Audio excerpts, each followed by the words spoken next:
You're listening to Inside Israel Today with Gil Hoffman on the Land of Israel Network. Hello and welcome to Inside Israel Today here on the Land of Israel Network on thelandofisrael.com on a nice morning here in Jerusalem where we are tired because the Knesset went until very late last night debating and then voting on two very key issues for the future of the State of Israel. First of all, they voted on a new law that passed into law that makes Israel no longer pay money to the Palestinian Authority that it uses for stipends for convicted murderers and other terrorists and their families. This bill has been a long time coming. It all goes back to March of 2016 when Taylor Force was murdered. Taylor Force was a veteran captain in the American Air Force. He was on a program from Vanderbilt University that brought him to Tel Aviv. He had served tours in Afghanistan, was already a hero in the American Army, and a Palestinian terrorist around the same age as him, in his 20s, was looking for someone on the promenade in Tel Aviv to stab. Taylor Force had a beard. He looked Jewish. He was not. He was a very proud Christian who loved Israel and the Jewish people because of his faith. He came from a good Christian home. His father, Stuart, lives in Charleston, South Carolina. Yes, that same South Carolina that was one of the first two states to pass the anti-BDS law that was signed into law by their then governor, Nikki Haley, now the American ambassador to the United Nations. And he was just there, near the beach, Taylor Force. It's a very sad, sad reason to die. And this murder really hit home, both in America and in Israel, because we knew that just like other murderers, the assailant who murdered Taylor Force was going to receive for his family and for him a lot of money each month from the Palestinian Authority. The Palestinian Authority gives out 1.2 million shekels a year in monthly stipends to terrorists and their families. The numbers are incredible over time. There are whole families who've committed acts of terror because they've realized that it pays off for them. And it's absolutely abhorrent. Perhaps this law should have been passed many, many years ago. But only when this Taylor Force murder happened did people wake up and say, someone's got to do something about this right now. And so the bill passed first in America, in both houses of Congress, what's called the Taylor Force Act, which removes aid from the United States to the Palestinian Authority in the amount that's given in stipends to terrorists and their families. That is from the actual budget of the United States, and so the United States can decide quite easily to not give that aid. They don't want to give money to terror. In Israel, it was a lot more complicated because Israel is not talking about removing aid to the Palestinian Authority, though Israel does help out the Palestinians a lot.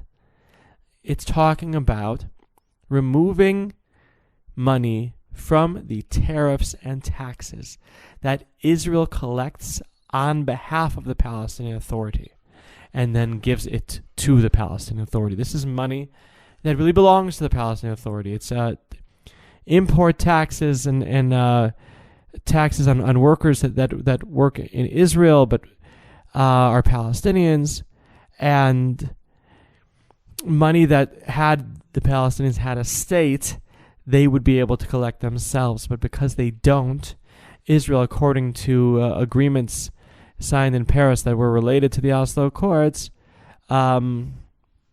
Israel took upon itself to take these steps for the Palestinian Authority. So it's controversial because it's not Israel's money. It's rightfully the Palestinians' money.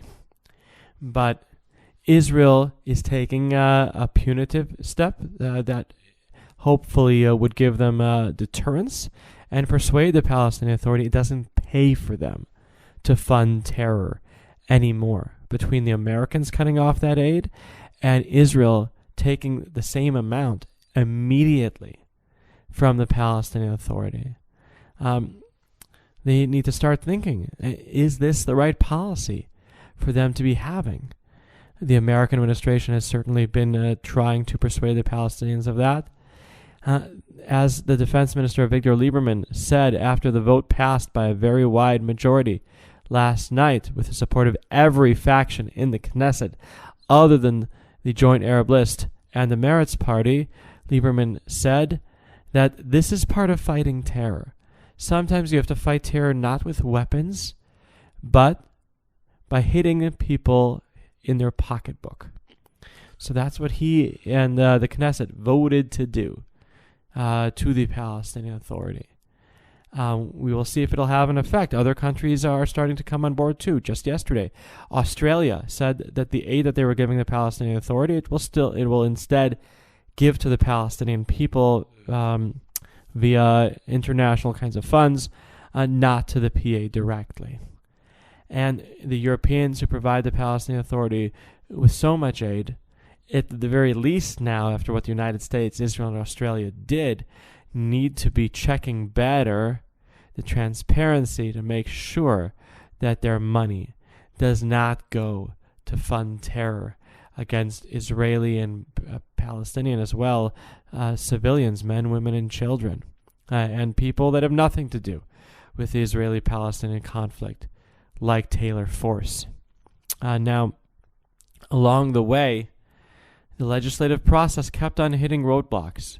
There kept on being attempts by the Israeli government, perhaps from Netanyahu himself, to put that decision of removing the money automatically from the Palestinian Authority, not as an automatic decision, but at the discretion of the Security Cabinet. To say, okay, maybe we won't really take away the money, or maybe we'll decide it, or we'll have it at our hands to use as leverage. Maybe we'll give them some of the money. Maybe we'd wait for a particular incident to happen and only then take it to prove a point. No. All those attempts were stopped by the coalition and the opposition working together. And that's a pretty rare thing that happens in the Knesset. You don't normally have votes that pass by a wide majority anymore. It's a divisive time right now. We're entering an election year, or though no one knows exactly when that election is going to be, it's looking more and more like it will be at the beginning of 2019 and not in its set date of November 2019. So it's coming up pretty soon, 6 months away. And this is the time that political parties flex their muscles and try to impress their constituents. So to see the Yesh Atid party that is normally extremely critical of Netanyahu sponsoring a bill together with the Likud is something that is definitely noteworthy. And it shows that the people of Israel, when it comes to fighting terror, are willing to set aside political differences and unite. And now we'll see what impact that's going to have. I interviewed Stuart Force, the father of Taylor Force, for the Jerusalem Post, and he told me that he hopes that this will be the first step on the way to creating a more peaceful climate. And that might sound naive, but hopeful. We always hope that steps that are against terror can lead to have a different approach. We'll see. The Palestinian Authority currently does not seem to be interested in taking any gesture toward coming to a negotiating table with Israel, toward better cooperating with Israel. They are shunning attempts by the Trump administration to restart a peace process. And you know what? Not having a peace process, I'm not sure it hurts Israel in any way. All those threats that there were, that if there weren't a peace process, Israel would be boycotted around the world, have been proven completely false. Not having a peace process clearly hurts the Palestinian people. If they want to have a Palestinian state, if they want to have the mass investment from around the world to build up that state that would come together with any kind of peace agreement, they need to be coming to the table. They need to be talking to Israel. The leadership of the Palestinians is letting their people down. And that's been happening for way too long. So look, just like this funding of terror was going on, it didn't make sense to anybody. But it took this Taylor Force murder to wake people up and make them finally take action. Maybe passing this bill in the Knesset last night and in Congress in March, maybe this is what it will take to shake the Palestinian Authority up and say, wait a second, this money, it might be helping these people that they see as having done a good thing in murdering Jews, but it is hurting the Palestinian Authority in general. Maybe this will be the wake-up call. One can only hope and pray. So after the break, we're going to be talking about the other bill that was debated at length last night until the early morning hours there. 1:30, not so bad, in the Knesset. Stay with us. This is a very amazing opportunity that God gave us with social media to get the whole world involved in things with just the click of a button. Josh Haston here. Israel Uncensored on the Land of Israel Network at thelandofisrael.com. Check out my show this week. We'll be speaking to Eliakim Cohen, the head of Jews News. He is taking on the Israel Roadshow to bring the realities of the situation here in the state of Israel, get a glimpse of life in Israel, the people in Israel, what makes Israel tick, all of that, and much, much more news. All the latest here on Israel Uncensored on the Land of Israel Network at thelandofisrael.com. Don't miss the show.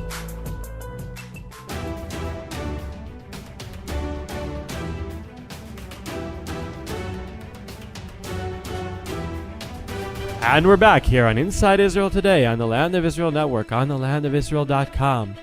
We were talking before the break about the bill that removed money from the Palestinian Authority that it uses to give stipends to terrorists and their families. And the debate on that lasted from about 7:40 to about 9:40, 2 hours of debating before they finally voted.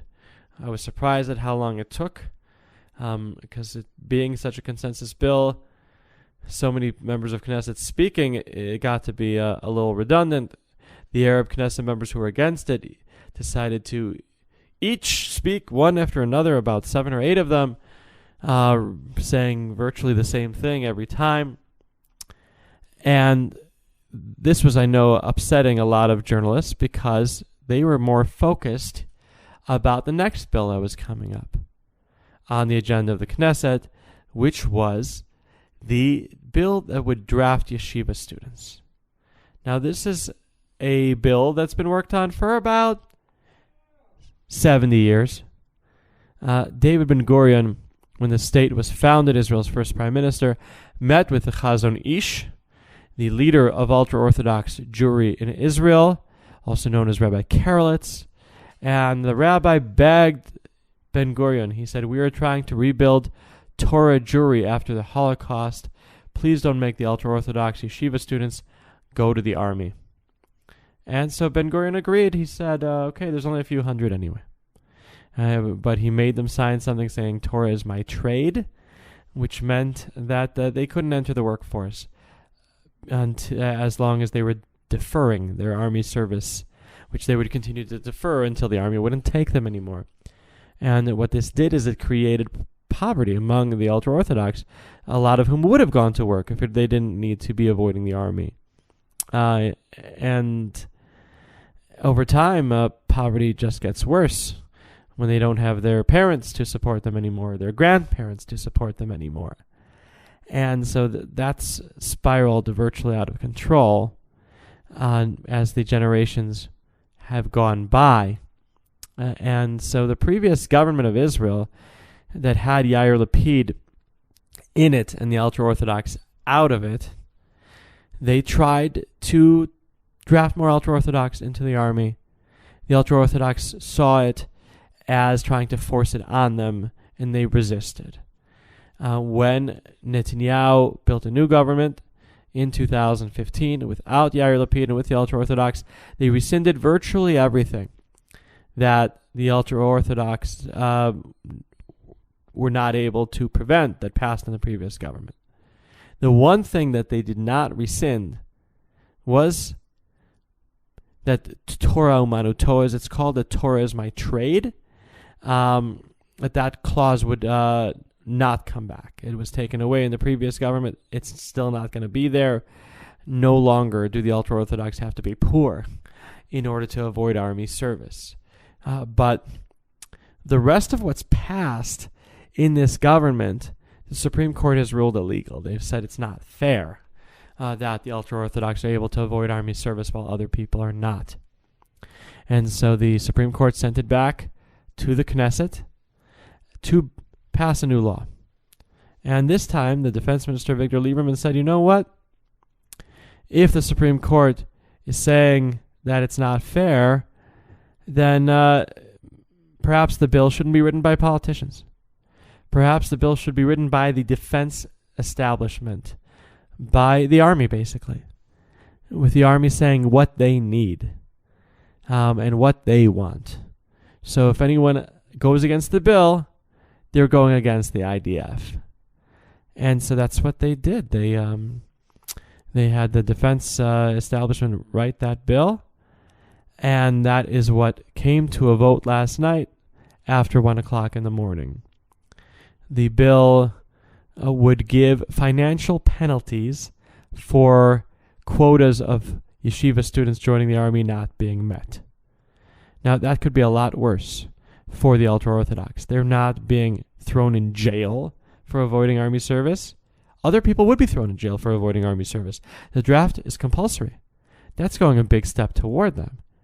They're not even being hit by financial sanctions. Wait a second, I said a couple minutes ago that they are. No, it's the yeshivas, the institutes of higher learning, that would be fined, not the draft evaders themselves. So this is, in many ways, a sweetheart deal for the ultra-Orthodox.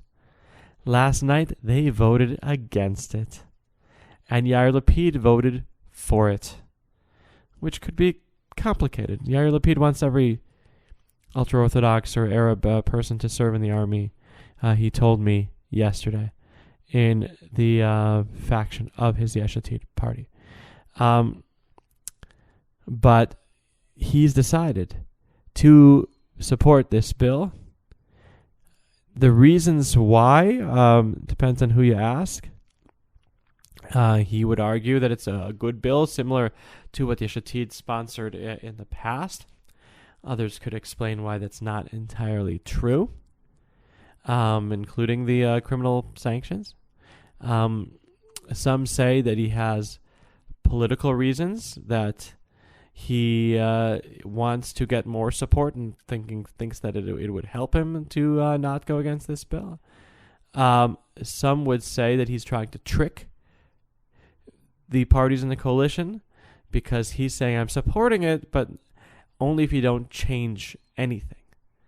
And there he's really daring Victor Lieberman, telling him you can't make compromises and change anything that the ultra-Orthodox are demanding. As he said yesterday, Lapid, he said the slogan that Lieberman's Yisrael Beitenu party ran on in the last election was Milah zo milah. Our word is our bond. And so Lieberman has promised not to make any changes. Lieberman will hold him to that. Lapid will hold him to that. And so maybe it's just a trick to show that Yesh Atid is really committed to drafting the ultra-Orthodox, and that Victor Lieberman was just trying to make this issue pass with as little damage to him as possible, but he really doesn't care. We'll see as the bill now continues to be legislated. Unlike the first bill that we talked about on the show, that taking money away from the Palestinian Authority bill, that passed into law. That was the final reading in the Knesset, the end of the legislative process. Here, the drafting yeshiva students bill, that is the first stage of the legislative process. It was a preliminary reading in the Knesset. So it has not become law yet. It has been moved into a committee that is actually meeting right now as we speak in the Knesset to try to legislate this bill before the Knesset goes on its recess on the 18th of July. During these next couple weeks, between now and the 18th of July, Netanyahu said yesterday he wants to pass the bill into law. The head of the ultra-Orthodox, Yaakov Litzman, said, if you pass this into law, we are leaving the government.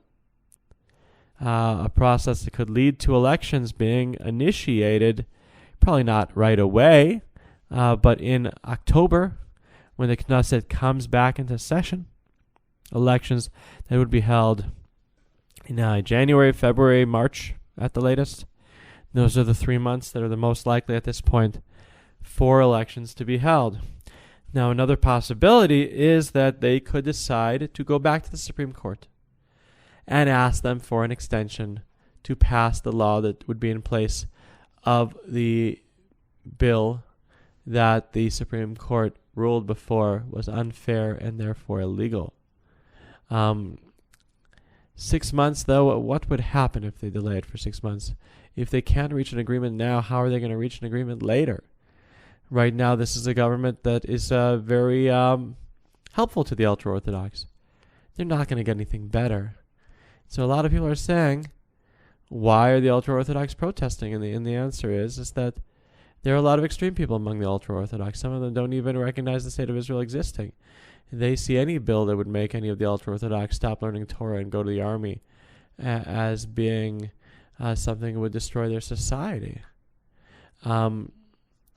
And sometimes when you have a lot of the ultra-Orthodox running together as one party, as the Ashkenazi party as they do, that makes them go to the lowest common denominator, which are the most extreme rabbis among the Hasidic rabbis that advise the members of Knesset of the United Torah Judaism Party. Once one goes to an extreme and says it's not allowed, then they all have to come in line behind him. Ironically, perhaps if the electoral threshold hadn't been raised so much, then the ultra-Orthodox can split from each other and have their own smaller parties, and then there wouldn't have to be such compromises, and perhaps one party could stay in the government, one party could leave the government. But that's not happening. And so these next 3 weeks are going to be intense. They could very well lead to elections being initiated. They could very well lead to nothing. It could be very well that we're going to look back and say, oh, nothing really changed. Let's not forget that there were debates about the ultra-Orthodox and the character of Shabbat that almost led to an election that would have been held this past week on June 25th. And so that has been changed. They decided to reach compromises and work it out and prevent that from happening. So one never knows. One never knows in Israel when the elections are going to be, when there's going to be a crisis that's going to spiral out of control. And that's what makes covering politics in Israel so exciting. There's never a dull moment over here. And last night that meant going until after 1 o'clock in the morning, and I'm sure there'll be many days like that ahead. Stay tuned to www.jpost.com and to the Land of Israel Network on thelandofisrael.com to follow all the excitement as it happens from behind the scenes in Israeli politics. Thank you for being here on Inside Israel today on the Land of Israel Network from here in Jerusalem. Have a wonderful day. Bye-bye. And we believe in the state of Israel, we believe in the army, and we hope they won't continue to make mistakes. But that doesn't stop our belief. We have the tremendous privilege part of Israel coming back to itself. This week on Rejuvenation, I speak with Tammy Zilbersheim, whose family was thrown out of their home in Netzarim in that terrible summer of 2005. Where did they go? Are they still connected to Israeli society? Baruch Hashem, we celebrate Yom HaAtzmaut, and my children serve in the army very proudly. Join me for a personal look at Gush Katif in 2005, only on Rejuvenation.